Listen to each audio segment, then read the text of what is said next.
이제 갈릴리 바다에서 이제 예수님께서 같이 제자들과 함께 있다가 이제 여러 가지 이적을 행하고 그러시다가 갈릴리 바다가 넓어요. 그래서 이제 저 다른 편 쪽으로 예수님이 말씀하시는 거예요.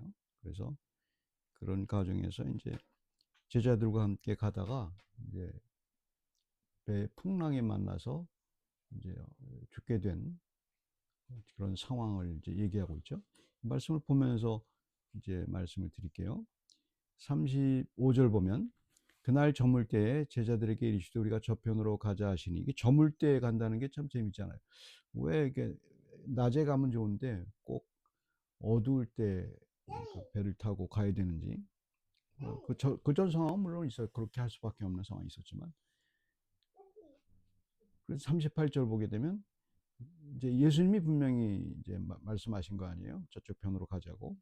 예수님 말씀이 38절, 예수께서는 고물에서 베개를 베고 주무시더니 제자들이 깨우며 이르되 선생님이여 우리가 죽게 된 것을 돌보지 아니하시나이까 하니, 배의 고물이라는 것은 이제 선미를 말해요. 선미 배의 뒷부분을 말하고, 선수는 이제 이물이라고 하고 배 앞부분인데, 배 뒷부분에서 이제 베개를 베고 주무셨다는지, 베개는 무슨 이렇게 특별히 베개가 있는 게 아니고 그냥 이렇게 거기다 잠을 어쨌든 적당한 쿠션 하나 갖다 놓고 이렇게 주무셨다 이제 그런 뜻이에요.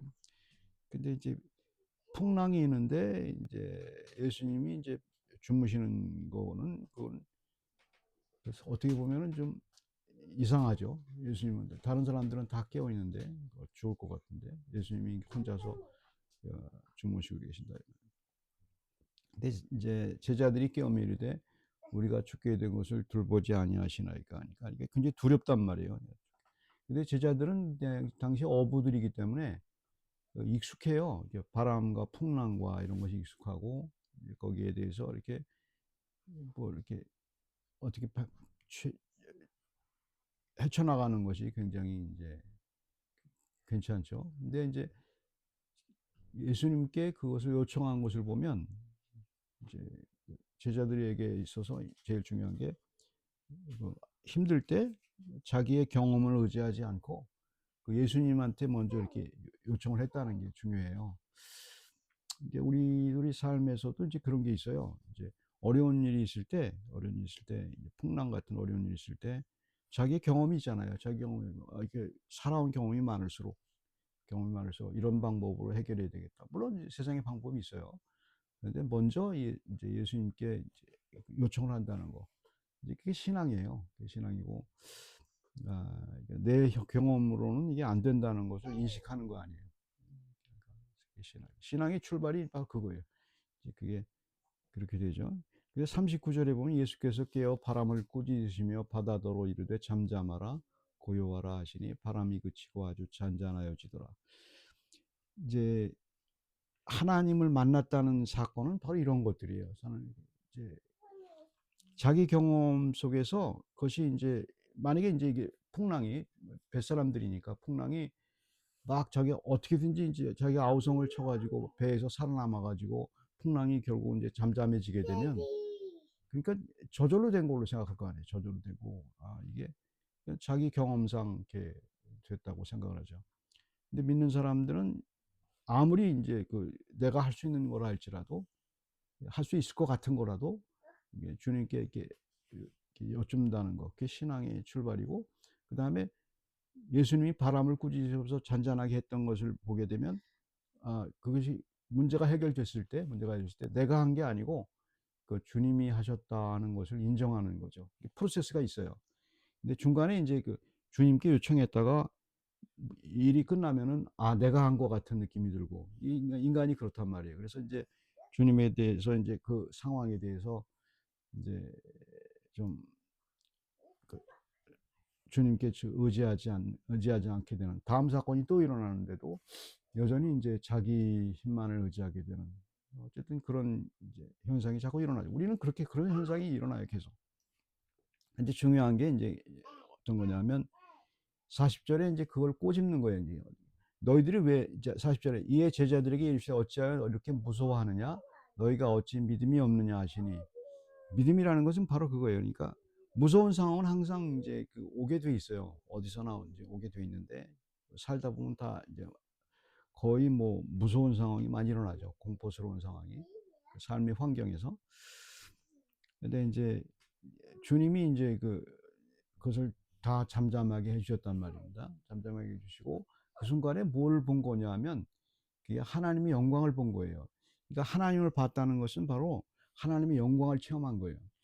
하나님이 눈에 보이시는 분이 아니에요. 착각을 하지 말아야 되는 게 눈에 보이시는 분이 아니고, 어, 하나님의 영광, 이게 제자들은 자기 힘으로 이제 할 수 없고, 하나님이 해줬다는 걸 분명하게 할 때, 그때 하나님을 만난 거예요. 그 영광을 본 거예요. 그게 이제 믿는 사람들의 이제 그게 믿는 사람들의 파워예요.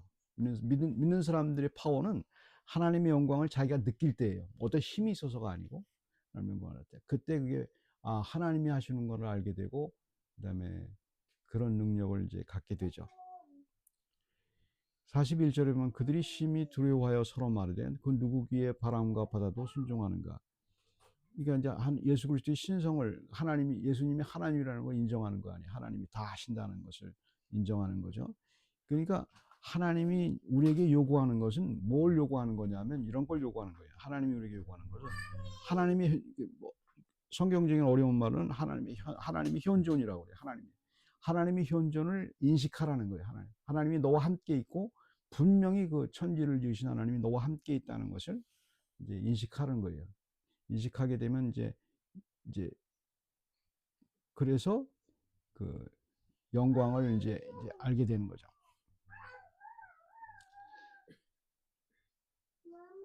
그러니까 이제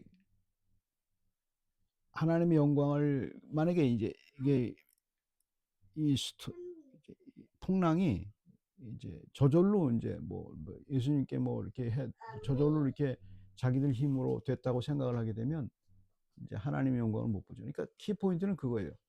하나님의 영광을 자기가 느낄 수 있는 가장 좋은 방법, 가장 좋은 분명한 지름길은 어떤 거냐면 이제 기도를 하게 되죠. 기도를 하게 되고 어떤 현상에 있어서 적어 놓으셔야 돼. 적어 놓어야 돼요. 하나님이 이건 한다 분명히. 나는 할 수 없다. 하나님이 한다. 그리고 기도를 하게 되죠. 기도하게 되면 이제 문제가 해결됐어요. 근데 자기 방법이 아닌 하나님 방법 해결됐어요. 해결됐는데 그때 이제 들어오는 생각이 이건 내가 한 거다.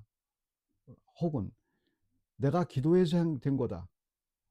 그렇게 생각하기 쉽거든. 내가 기도해서 된 거다. 이렇게 생각하게 되고 내가 한 거다. 내가 기도해서. 그러면 하나님의 영광을 못 봐요. 하나님의 영광을. 그런 하나님의 영광을 보게 되고 전적으로 하나님이 하셨다고 본인이 통탄해야 돼요. 통탄하고 그때 무슨 현상이 일어나냐면 심히 두렵단 말입니다. 그러니까 처음에 일어나는 현상이 하나님의 영광을 볼 때 누구나 성경의 기록이 모세부터 전부 어떤 현상이 일어나냐면 본인이 삶의 두려움보다 본인이 살고 있는 여러 가지 문제의 두려움보다 이게 우리가 이제 살다 보면 아주 두렵잖아요. 여러 가지 두려운 문제도 생기잖아요. 그 두려움보다 더 큰 두려움이 아는 거예요. 더 큰 두려움을 아는 거예요. 이게 정확한 지적이에요. 그러니까 하나님 영광을 받았다고 그래가지고 뭐 기쁘고 즐겁고 이게 얕은 게 아니고 차라리 죽는 것보다 더 두렵다는 걸 느끼게 되는 거예요. 그게 하나님의 현존이에요. 하나님만 보게 되면 그러니까 죽음보다 더 강한 거예요. 죽음보다 강하고 그런 두려움을 확 느끼게 되는 거예요. 그러니까 이제 세상의 두려움보다 하나님을 두려워하는 것이 성경 그렇잖아요. 하나님을 두려워하는 것이 지식의 근본이다. 이제 그거예요. 하나님 아는 지식 그게 근본이에요. 그렇게 되면 하나님의 영광을 체험했기 때문에 그럼 나를 어떻게 뭐 하라는 말이냐? 그것만 알아도 그 삶에 있어서 했을 때 차근차근히 하나님의 현존을 알게 돼요. 적응을 해서 그리고 이제 하나님이 인도하는 것을 이제 알게 되죠. 삶은 다 엉클어져 있어요. 인간이 볼 때는 다 엉클어져 있고 도무지 풀리지 않을 실타래 같죠. 근데 이거 풀 수가 없어요. 나는 풀 수가 없고 도무지 안 되는 상황이 많잖아요. 두렵고 근심스럽고. 근데 하나님이 결국은 해결됐을 때 그걸 이제 무섭게 느끼는 거예요. 이건 내가 한 게 아니라 무서워지는 거죠. 만약에 이제 그래서 이제 하나님께 나가게 되고 무서우면서 동시에 하나님의 사랑을 느끼게 되는 거죠. 하나님이 나와 함께하는구나. 그렇게 느끼게 되는 거죠. 그게 이제 하나님의 영광을 본 사람들의 특징이죠. 그래서 항상 문제가 있을 때 같이 고통스러워요.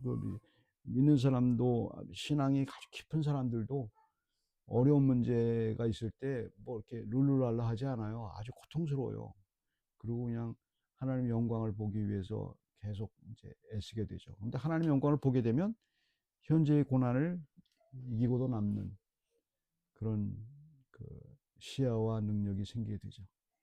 그것이 바로 마가복음에서 있는 주님의 그 능력을 우리가 보는 그런 말씀입니다. 같이 기도하겠습니다. 사랑의 하나님, 주께서 저희들에게 주신 능력은 저희는 아무것도 아니고 하나님이 훅 불면 지나가는 안개와 같고 아무것도 할 수 없는 그런 존재인 것을 저희가 압니다. 무엇을 하려고 해도 미진한 것 같고 안 되는 것 같고 힘든 것 같고 내 힘을 의지해서 해도 결국은 실패하게 되는 그런 상황을 발견하게 됩니다. 주님, 주께서 저희와 함께 하시면 그 주님이 함께 하지 아니하시면 아무것도 일어나지 않는다는 사실을 저희가 믿고 신앙인으로서 주님을 믿는 마음으로 늘 모든 어떤 문제가 닥쳐와도 주님이 늘 함께 한다는 것을 저희가 굳게 믿습니다. 그렇게 할 수 있도록 성령의 은혜가 있게 해주시옵소서. 예수 그리스도의 이름으로 기도드립니다.